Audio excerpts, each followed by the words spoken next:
Hello दोस्तों, कैसे हैं आप? आपका बहुत बहुत स्वागत है हमारे YouTube चैनल टेक्निकल वेरा पे। तो दोस्तों, आज हम बात करने जा रहे हैं अपनी HHD और SSD के बीच में क्या अंतर है। तो इसके डिफरेंस के बारे में आज हम बात करने जा रहे हैं। ये डिफरेंस बहुत बड़ा है। SSD आज के ज़माने का बादशाह है। इसके कई प्रकार होते हैं SSD के, और HDD पहले के ज़माने का बादशाह रह चुका है। अभी भी बहुत काम आता है वो।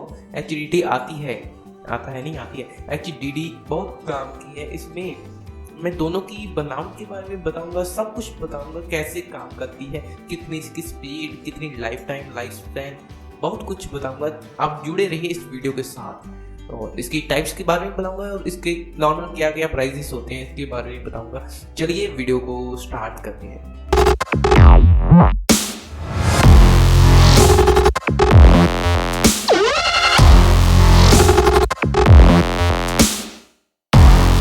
तो भाई, सबसे पहले बात करते हैं इसकी। अगर आपने अपग्रेड करना है, अपना पीसी को अपग्रेड करना है, कोई नया स्टोरेज डिवाइस लगाना है, और अगर आपकी कोई भी स्टोरेज भर गई है, हार्ड डिस्क की फुल हो रही है हार्ड डिस्क, तो आपको हार्ड डिस्क लेनी चाहिए या फिर SSD। सबसे पहले मैं आपको रिकमेंड करता हूँ कि आप SSD ही लें। वो जब आप SSD लेंगे तो उसका जो होगा आपके सिस्टम पे इम्पैक्ट पड़ेगा, उसका पॉजिटिव इम्पैक्ट पड़ेगा। जो पॉजिटिव इम्पैक्ट पड़ेगा वो है कि उसकी स्पीड थोड़ी बढ़ जाएगी। SSD की स्पीड हार्ड डिस्क की स्पीड से ज़्यादा होती है, बहुत ज़्यादा होती है। और अगर आप खरीदोगे SSD तो आप उसमें अपनी विंडोज़ इंस्टॉल कर सकते हो और अपने सॉफ्टवेयर इंस्टॉल कर सकते हो। आप 500 GB की SSD खरीद सकते हो, और उसमें बहुत सारे सॉफ्टवेयर और अपनी फाइल्स भी आ जाएंगी। और जो आपकी हार्ड डिस्क में है, जो ये इंस्टॉल हुआ है, उसे डिलीट कर देना, और उसमें जो स्पेस होगी वो आप यूज़ कर सकते हैं। देखिए, बहुत ज़्यादा फायदा हो जाएगा। और जो आपका सिस्टम बूटअप होता है, अगर वो 1 मिनट लेता है तो आधे मिनट में बूट हो जाएगा। अगर वो 1 मिनट लेता है बूट होने में, तो वो SSD लगाने के बाद, उसमें विंडोज इंस्टॉल करने के बाद आधा मिनट लेगा, गारंटी है मेरी। तो ऐसा होता है। और अगले पॉइंट की तरफ बढ़ते हैं। तो भाई लोग, अगला पॉइंट है SSD और HDD में स्पीड का क्या अंतर है, स्पीड किसमें ज़्यादा मिलती है भाई। तो मेरा आंसर है SSD में बहुत ज़्यादा स्पीड मिलती है, क्योंकि HDD में रोटेटिंग पार्ट्स होते हैं। आपने देखा ही होगा, डिस्क लगी होती है उसमें, और SSD में इलेक्ट्रॉन ट्रांसफर के जरिए में होता है डाटा ट्रांसफर। साइंस के स्टूडेंट को ये बिल्कुल पता होगा, इलेक्ट्रॉन ट्रांसफर कितनी जल्दी होता है, बहुत जल्दी होता है। और ये SSD में मैं एग्जाम्पल लेता हूँ। अगर आपके पास एक मूवी है 5 GB मूवी ले लो, और उसे एक डिस्क के दूसरी डिस्क में भेजना है, और उस SSD से ही काम करोगे तो आपको सिर्फ 1 से 2 मिनट लगेंगे। और हार्ड डिस्क, पुरानी हार्ड डिस्क, और कोई भी पुरानी हार्ड डिस्क ले लो, उसमें करने के लिए आपको 15 मिनट तक लग सकते हैं। और ये जो नई हार्ड डिस्क आती है उसमें भी जल्दी जल्दी हो जाता है। और जो NVMe SSD होती है, शायद उसमें 10 सेकंड में ही हो जाए। तो SSD के लोड के पर ही डिपेंड करता है, हार्ड डिस्क के लोड पर डिपेंड करता है, और उसकी क्वालिटी पर डिपेंड करता है। और आप समझ ही गए होंगे कितनी क्वालिटी ज़्यादा होती है। अगर क्वालिटी ज़्यादा है तो डाटा ट्रांसफर रेट उतना ही ज़्यादा होगा। तो बढ़ते हैं अगले पॉइंट की तरफ। तो भाई, अब बात करते हैं लाइफ स्पैन की। SSD का और हार्ड डिस्क का लाइफ स्पैन कितना होता है, कौन ज़्यादा होता है, कौन ज़्यादा वर्क करता है। तो बात है 90s की, 90s जो भी है 1990 तक की, और 2000 के पहले की। SSD की जो सेल होती थी ना, उसका लाइफ स्पैन बहुत ही ज़्यादा लिमिटेड होता था। पर अभी के लिए ये इशू नहीं है, क्योंकि एक थ्योरी में एक कुछ किया गया, एक चेंजेस की गई, तो उसमें पता लगा कि जो जितना फास्ट किसी सेल में डाटा लिखा जाएगा, उतना ज़्यादा ये वर्क करेगा। और ऐसे ही थोड़े बढ़ते आजकल के समय में SSD का सिर्फ एक सेल बहुत ज़्यादा स्मॉल होता है। लगभग 3000 बार उसमें राइट किया जा सकता है, ओवरराइट। लगभग बहुत सारे करोड़ों लाखों सेल होते हैं आपके हार्ड डिस्क में, SSD में। इसलिए ये कहा जाता है कि जितना ज़्यादा आपका SSD का साइज होगा, जैसे कि अगर आपकी SSD 256 MB की है, और एक है 2 TB की, और एक 256 GB की, ठीक है।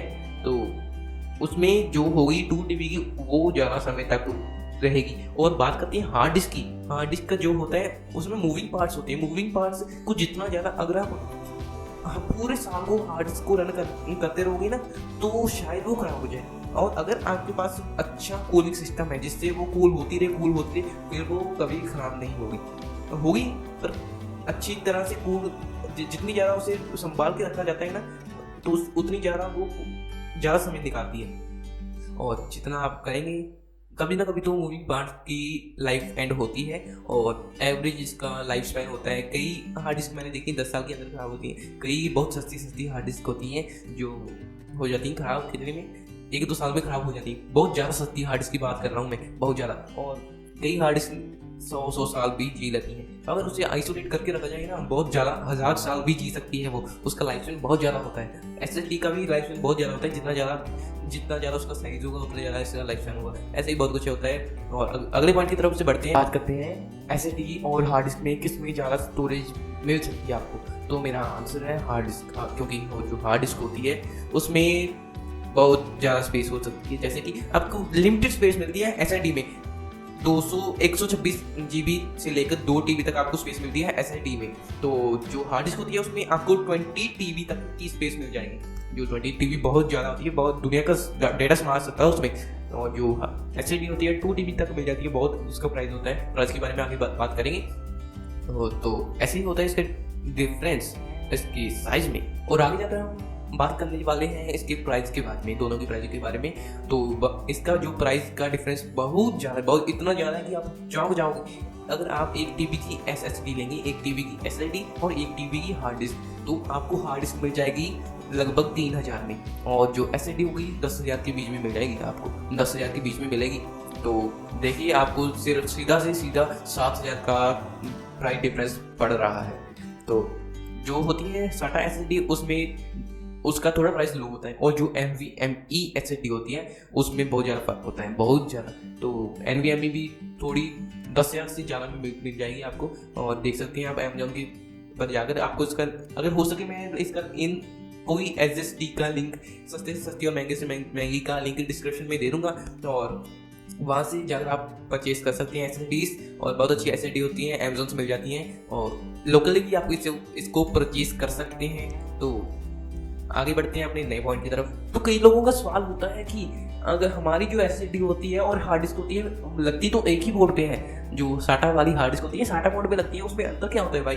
तो जो हार्ड डिस्क होती है ना वो सब पोर्ट्स पे कंपैटिबल होती है, SATA 1, SATA 2, SATA 3, 3 पोर्ट है SATA के। और जितना नया आपका मदरबोर्ड होगा उतना उसके SATA लेवल होगा। जैसे कि मेरे पास SATA 2 का पोर्ट है, SATA 2 का पोर्ट है, और हार्ड डिस्क SSD सपोर्ट करती है SATA 3 को। जैसे कि मैं अपने SATA 2 में SSD को लगाऊंगा, वो लग जाएगी तो उसकी स्पीड आधी हो जाएगी। मैं उसको पूरी तरह यूटिलाइज नहीं कर पाऊंगा। और मैं हार्ड डिस्क लगाऊंगा न्यू वाली, तो वो SATA 2 को आराम से सपोर्ट करती है, तो उसका मैं अच्छे से यूटिलाइज कर सकता हूँ उसको, और कोई दिक्कत नहीं होगी हार्ड SSD लगाने पर मुझे SATA 2 पे। तो उसकी स्पीड का थोड़ा सा डिफरेंस मिल जाएगा, आधा डिफरेंस मिल जाएगा, पर तब भी वो हार्ड डिस्क से अच्छा परफॉर्म करेंगी। तो ऐसे ही मैंने आपको कुछ डिफरेंस बता दिए हैं हार्ड डिस्क और SSD के बारे में। अगर आपको मेरी वीडियो पसंद आई तो वीडियो को लाइक कर दीजिए, और चैनल को सब्सक्राइब कर दीजिए, और बेल आइकन को कर दीजिए ऑन, ताकि आपको ऐसे नई नई वीडियोज़ की नोटिफिकेशन मिलते रहे। तब तक के लिए टाटा और बाय बाय।